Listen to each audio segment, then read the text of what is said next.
everyone, this is Whitney, and welcome back to an episode of Spastic Chatter.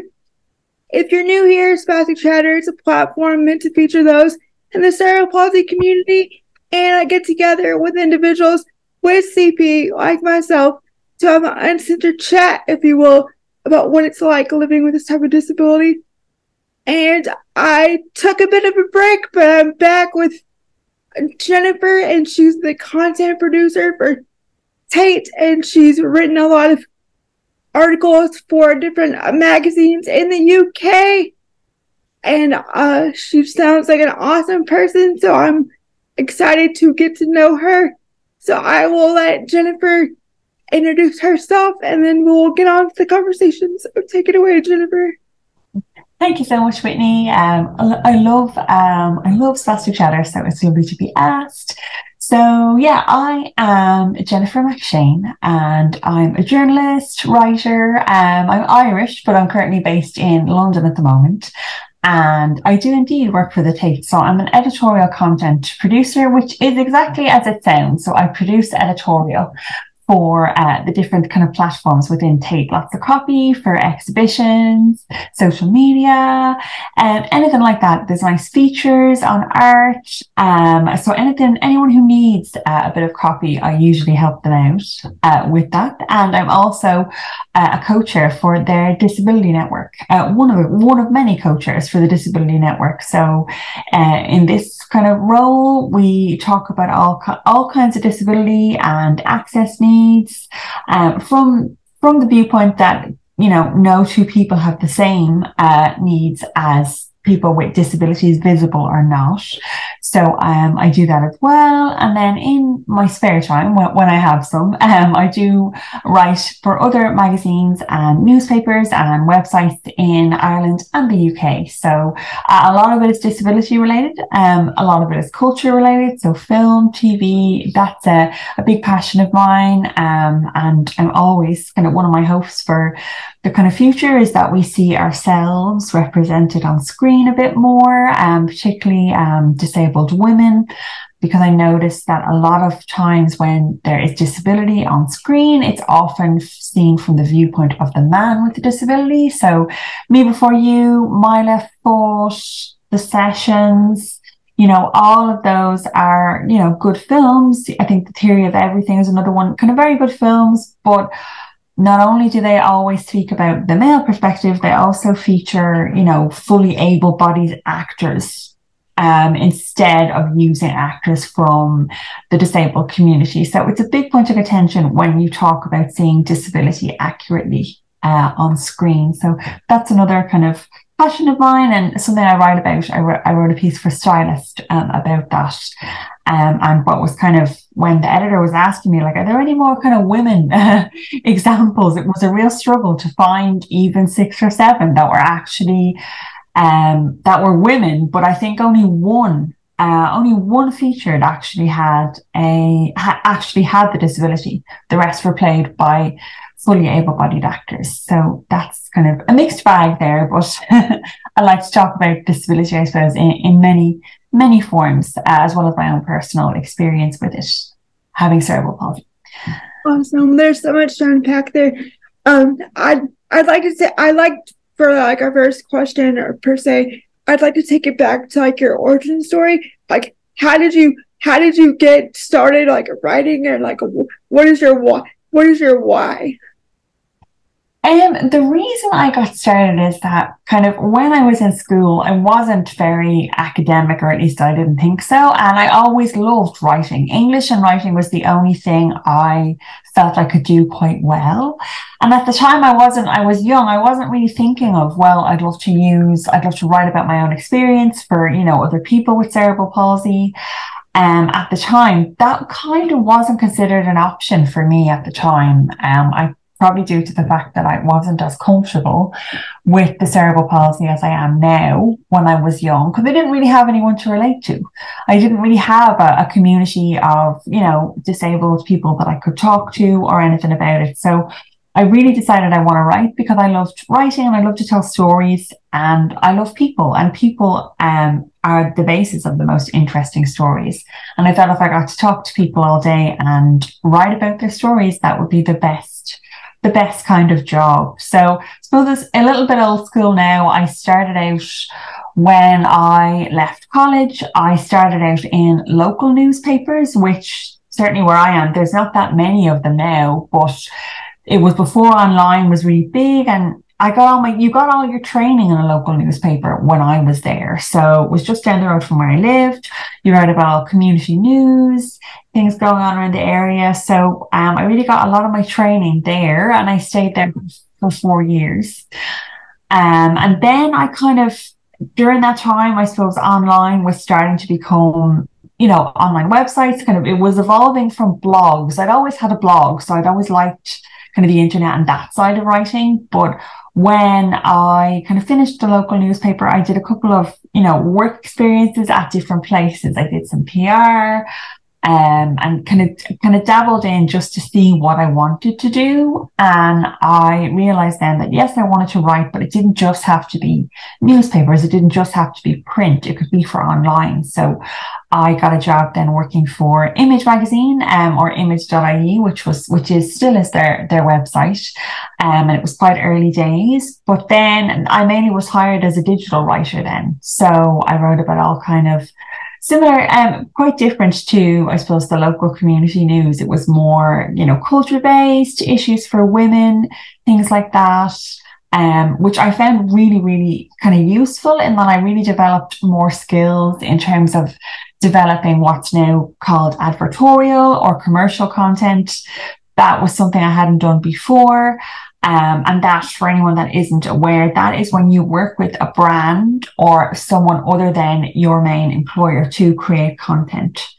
So it's not always obvious. A lot of magazines, like the New York Times or newspapers or the Times, do that kind of content really well. So you won't know it's necessarily different than any other editorial unless you scroll down to the bottom of the page. So I really developed that, and when I was in Image Magazine, and then I kind of slowly transferred to the print magazine, doing books, actually, a lot of books writing. That's kind of where I found a kind of niche within the magazine. And then I used that to write about some disability features when I was there. I wrote a lot about body issue, and disability was one feature that I particularly liked. And from then on, I kind of it was a slow progress. And it's not really, at least for me, it wasn't a career that you go in thinking of, how much am I going to earn kind of thing? Because, you don't get paid, you still don't get paid a lot to write, unfortunately. But I kind of left Image, and then I took briefly for a year, I took an editor job at another kind of online, kind of company for a few different websites. I did it for a year, and then I went freelance. I decided I wanted to work for myself for a change, and really just broaden my horizons. I wanted to see how many other different publications I could write for. Could I adapt to their style? Could I write for anyone as opposed to writing for one particular place? Which I thought would really be good for kind of my own skills and things like that. So, I mean, it was hard. If anyone asks about freelance work, it is hard. You are, your own boss. You have to do everything. But I really felt that once I could do freelance, and I did it full time for 4 years, that I could really do anything, because you're used to being adaptable. You work to different deadlines at different days for different editors, for different publications. So that was really when I thought, oh, I could really do this. I could kind of get involved in any part of it that I wanted for any publication. And really then I just kind of felt a bit stuck. I kind of didn't know what else to do. I was in Ireland, in Dublin at that point, and I didn't know what else to do. And I felt the city was very inaccessible for me, and kind of renting was almost impossible. So I love art and I love culture. So I decided I would try and move to London. And that after, it was a lot of effort and very hard to move countries. I think for anyone, let alone if you have physical challenges with cerebral palsy as I had and have, But yeah, and then I started to draw once I decided I wanted something new, something different, and writing for an art gallery and one like Tate is something I'd never done before. So I really loved that idea. But also the main reason was that I liked the disability kind of process. When I went to apply, they kind of said, you know, please tell us if you have a disability, because we know the art sector is underrepresented. We want our, you know, employees to be more diverse. We want to include all different kinds of people and abilities. And please let us know. And if you meet, you know, the basic requirements for an interview and you tell us that you identify as disabled, we will give you an interview. So I thought that was very nice. It was the first time I think I'd actively seen a company say, you know, please tell us about your disability. And I found that great. And it was only when I got in that I discovered their disability network and all that kind of good stuff they do to try and see that more people are represented in the arts. But yeah, so it's year 2 in Tate now. So not as new, but still quite a new role. And then it was kind of through Tate and the Disability Network and a video I did last year with the social team for International Day of Persons with Disabilities, which did really well. It was me and my K Walker going around and talking about art. And that's when it really reminded me that I should really be, you know, using my platform a bit more to talk about disability, because I could see from the comments that nobody really sees it. We still don't see it a lot, even though it's 2023 and things are improving. The amount of people that said it's great to see, this is really great, that this, you know, I want to see more of it, just kind of reinforced that we don't see a lot of that kind of on social. We don't normalize it. I think we say we do, but really I don't think we do. And that is kind of up to where I am now. So it was an eye opener, and I had a lot of support from the Tate doing that, which was really great. So that's very cool. And like you have an awesome journey. I loved hearing how you described everything. I have some remarks that I can kind of relate to you in a sense. I actually started my college career and as a journalism major because I loved writing, and I've had a blog forever, and I felt like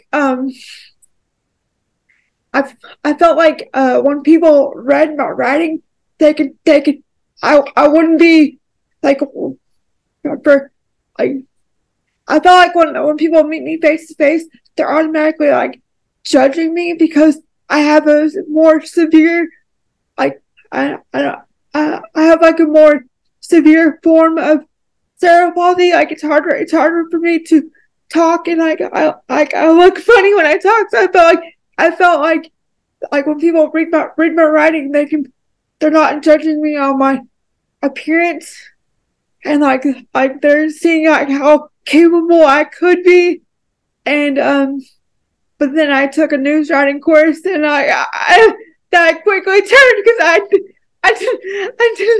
didn't like news writing, so I switched majors after that. But I don't blame you for that. News writing it's hard. It's quite specific, and yeah, it's not the most exciting news writing. No, it can be. In the old days, it used to be really exciting. It used to be on the ground, doing, you know, breaking news and all, but that wouldn't have been possible for me, like with the cerebral palsy. So yeah, I can understand why it's not for everyone. It's a vocation, and also you look lovely when you talk. So don't mind those people. Don't mind those comments. I'm very confident now, like 10 years later. But but like 10 years ago, I was not very confident because like you said, disability is not talked about enough, and like especially 10 years ago, it wasn't in the media. There was like you know what I mean. Like there was no inclusion representation, so that played a really big part of it. But I'd love to hear more about. I'm curious about if you could speak more about the disability network. Tate, I'm I haven't really heard much on like companies doing that. So can you speak a little bit about that? Yeah, I mean, there are a few kind of different networks in Tate. So there's LGBTQ plus, there is, the disability network, there's parents and carers. There's quite a few different ones that meets, I suppose, different needs for people. So basically our disability network is made up of anyone who chooses to identify as disabled and wants to talk about any issues that they have or that we want to kind of try and make better in Tate. So kind of something recently was our kind of quiet room and how that's used for, anyone who has neurodivergency or anyone that just needs time away from the hustle and bustle of a busy art gallery. So that's what those rooms are for. And we were having a conversation like, how can we improve this for people? How can we make sure that it meets the needs and that people are comfortable and that sort of thing. But it can be anything. We can also have different speakers. We kind of have monthly meetings and we have different speakers who have different forms of disabilities. So it's really just we have a mix of people, and it's really to make sure that we are as inclusive as possible. So that also means, we have a DE&I network with this disability equality and inclusion. So they work, I suppose, in tandem with the disability network to try and make sure, for example, that we're meeting targets for hiring diverse employees with different disabilities and abilities. So we do have a program. We have, I suppose, a planned kind of numbers that we want to hit, and we're always kind of thinking, well, how can we increase the numbers of disabled people that apply? How can we encourage them to apply? And it's really just about making, I suppose, the journey of wanting to be an employee at a company that is quite big and has a lot of layers. So we really want to make sure that is as comfortable for people as possible. So that's kind of what the DE&I network does. And then the disability network feeds into more, I suppose, to kind of smaller issues, like how we might do things like how can we get more maybe disability art tours organized, or if anyone has any particular any kind of small projects they want to do. Like we got small badges with different pronouns on them, which we thought was nice, so people could wear them around the galleries.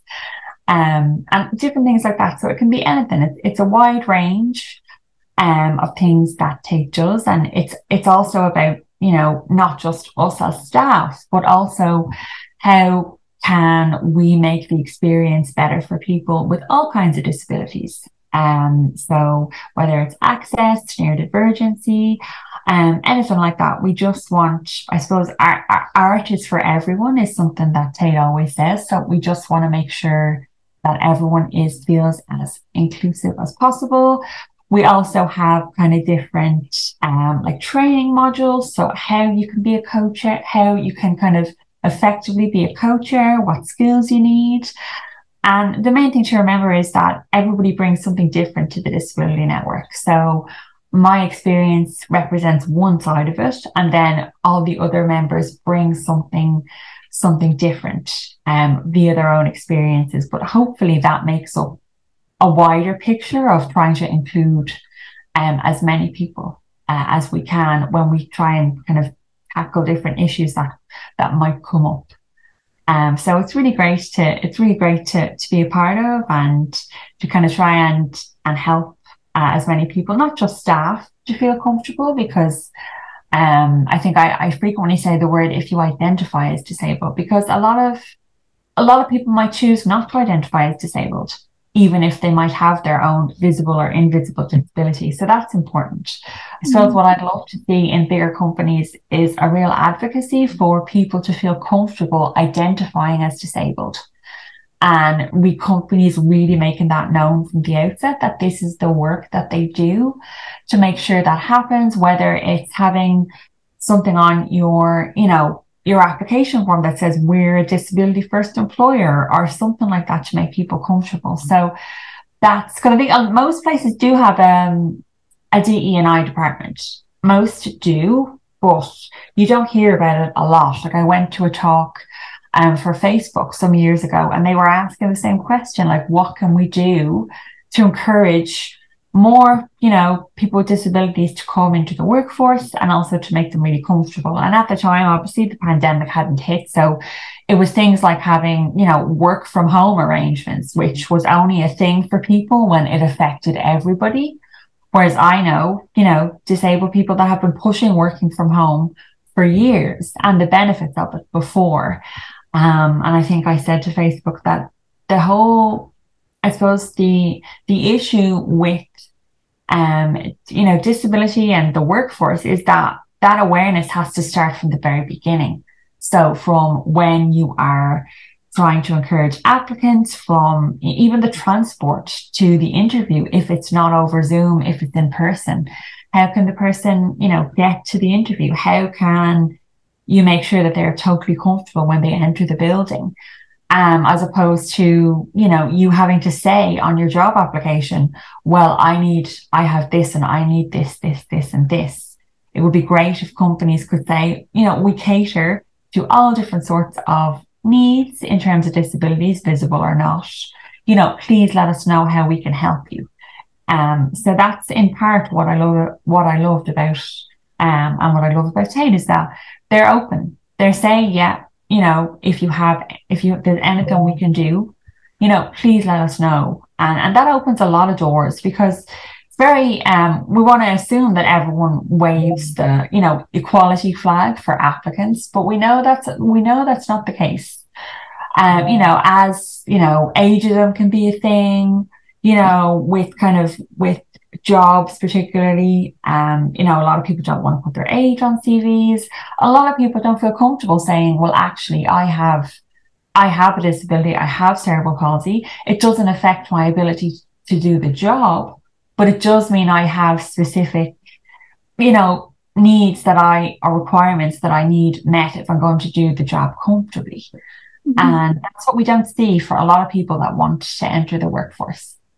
Yeah, I love hearing how the kind of like the different countries differ in the DEI process, like Tate's DEI process is just a little bit may differ a little bit from like the US experience, but we all have like the same goal. And like I love how inclusive you describe it to be. And like one last thing that I want to hit on that you mentioned is like how disability is portrayed in the media. I think that has a major impact on how society sees the disabled people, and that transcends to the workplace, social, social, you know what I mean? Like it transcends over so many factors.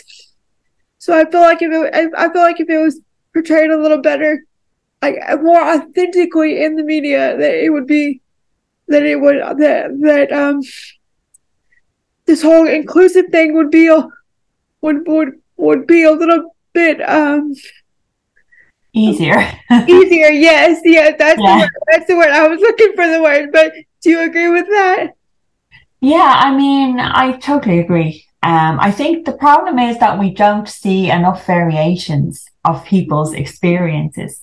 And even for me, I use a K walker to get around. So if I'm outside, I don't use a wheelchair a lot of the time. And even my own experience is that people are jarred seeing the K walker, because what they see a lot of the time in media is a wheelchair. So where people are almost subconsciously conditioned to see one aid as something that is more acceptable over another aid that they don't normally see. And that plays a big part of it. Like we normalize what we see. And if you don't see people with various different disabilities all the time portrayed in the media. You know, inspiration porn is a big thing. It's gotten a lot better now. We definitely don't see as many kind of bad examples of, you know, what's deemed inspiration porn, you know, basically, which is disabled people just getting commended for doing normal things. You know, I said to a friend once, I don't want to be, you know, told I'm great for just getting out of bed in the morning. That's just my life. It's not something that you need to idolize or put people on a pedestal for. So that is definitely getting a bit better. But and also, as I said, it's about seeing kind of different stories from different people of different backgrounds. So I'm aware that my experience as, you know, as this white woman who has been to college is, you know, undoubtedly maybe easier for someone that doesn't have those benefits. So even from my own situation where there are difficulties because I have cerebral palsy, there's privilege in my own situation as well. So, and I think even whenever we see anything in the media, either it's, you know, it's a young woman in a wheelchair or a young man in a wheelchair, you don't ever see like the in-between bits. You rarely see them get older. You know, you don't, a lot of the physical challenges are glossed over if it's a physical disability. So you just don't see, I think there's rarely anything that I could point to except for a French film called Rust and Bone, where you see physically how difficult it is for the woman, the double amputee who has lost her legs. And in that film, they actually go through the motions. Why it's hard for her to do X, Y, Z, why it's so difficult for her to shower. You know, she wants to swim, but even that's difficult. So we don't see that represented at all. It tends to be a glossy, you know, depiction. Someone uses a wheelchair, they don't. You know, they're often male and they usually you know, get married to women that are fully able-bodied or non-disabled. And that's the narrative we see all the time. It has not changed in, I think, 20 years of, you know, cinema. I mean, it's a bit better on television. You do see a little bit more diversity on TV, but like generally it is the same. It hasn't really changed. And like I've noticed that, or no, I haven't noticed, but it, like, this is getting better, so like I'm gonna preface that, but like it's usually an able-bodied actor playing disabled. You know, like I always cringe because like that's not authentic. That's not authentic at all. Like you could tell that they're able-bodied playing disabled. Like that is like I always cringe at that, but it has gotten a lot better as times went on. That they hire actors that are disabled, but that's one thing that I've noticed throughout the years. You know? Yeah, I mean, to give them their due, they do it very well. You know, kind of the theory of everything is done very well. I mean, My Left Foot is done amazingly well, but I mean, it's still so, there's bits of it that are still so insensitive. I don't know if you've seen The Wolf of Wall Street. There's a scene in it, like, and this was only 2014, so not that long ago, where Leo DiCaprio says he's so high on drugs he enters something called the cerebral palsy phase, and it's awful. I mean, I remember seeing it in the cinema. Everyone started laughing, and I could see why it was funny, but it made me so uncomfortable. So the fact that like a filmmaker and an actor and all those producers thought that was funny to write that in and actually film it. And I mean, to give Leo DiCaprio his due, he even got like the hand kind of movements kind of on point, which is very difficult to do. But I just thought it was disgraceful, and really like that really showed me that we're no better really in terms of cinema than we were years ago. So that kind of thing is still getting done. There was a lot of protest about it, but it's still getting done. So there's a lot of work to be done, and there is a really talented disabled acting community that are out there that you know people can turn to. It's laziness. I think I remember Sia did did a film called Music, and the actress, you know, was non-autistic. She played an autistic girl that didn't have autism, and there was backlash, rightly so, because it's a wasted opportunity as well. If you have influence, it's a wasted opportunity. Like, I think we will at some point make kind of more progress, but probably not in my lifetime, which is sad to say. I'd like to make this one mark, and then we'll do our closing question. Like, if I want, like, going back to the Wolf of Wall Street comment, I to me, if I want to make fun of my cerebral palsy, like, I have that, I can totally do that because I have cerebral palsy. But if somebody else, like, if able-bodied actor, I put that in, and like they're totally able-bodied, no, that's a no. Yeah, for sure. I mean, it is getting better. Like, I think they do have a lot of films now will have consultants, maybe that are disabled. You know, it's getting a bit better. But I mean, that, like, things like that are still happening, which shows that there's, you know, it's small steps, but there's a long way to go, for sure. I'm positive it will change. I'm always hopeful. Yeah, exactly. So, closing out, I'd always ask my guests if they have any advice for those who are watching. So, do you have any advice for anyone that wants to start a career in journalism or like film or anything that we talked about today? Yeah, I mean, for writing, I mean, just send your ideas. Pitch. Don't be afraid to send your ideas to make it known to different magazines that you're an expert. Disabled people are the experts on disability. And if the editors don't know that you're out there, that you have ideas, they can't turn to you. So that's what I always say. Well, what I do, I have this idea and, you know, I'm not sure. I always say, send the ideas. Twitter and social media, it's very easy to get contacts for editors. All you have to do is kind of say, I have this idea. What editor would like to take it? And, you know, the hashtag journo request one is really popular. So, you know, everyone has to start somewhere, and it isn't necessarily about who you know or who you are.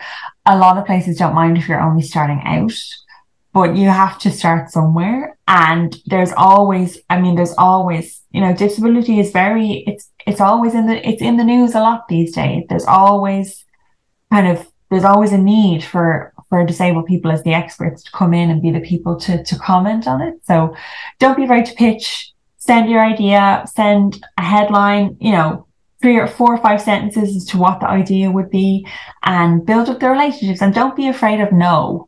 You know, for every 4 no's that you get, you'll get 1 yes. And as soon as you have, you know, one thing published, the rest will follow. Don't be afraid to use social media to kind of showcase any portfolios or the things that you love. Like, I do a lot of film on mine, and don't be afraid to do that. And just you don't have to have a massive portfolio if you want to write. You just have to once you enjoy it, I think that comes through, and that, you know, writing is a muscle. The more you write, the better, the stronger it gets. So I would always say, if you want to write, read a lot. Reading is great, and write every day, even if it's something small. And yeah, once you get an idea, send it to someone, because if you have the idea that it might be important to a disabled person, it probably is. Someone else has probably thought of that already and hasn't said it to someone. You don't always have to sell your story. You don't always have to talk about your personal journey if you don't want to. You can comment on another issue that isn't personal, or offer your insight on it, which is good. I think a lot of people feel, particularly women, as writers, they have to tell, you know, really personal first person accounts of their lives, and you don't have to do it either. You can do it in a way that's comfortable for you, and don't be afraid to tell a publication that you don't want a story framed a certain way, you know. But yeah, so just just go for it, and see what happens. Great, I love it. I love the advice you give. And it was so nice talking to you, Jennifer, and hearing your story, and I'm sure it'll resonate with a bunch of people on my viewers. And it was great talking with you.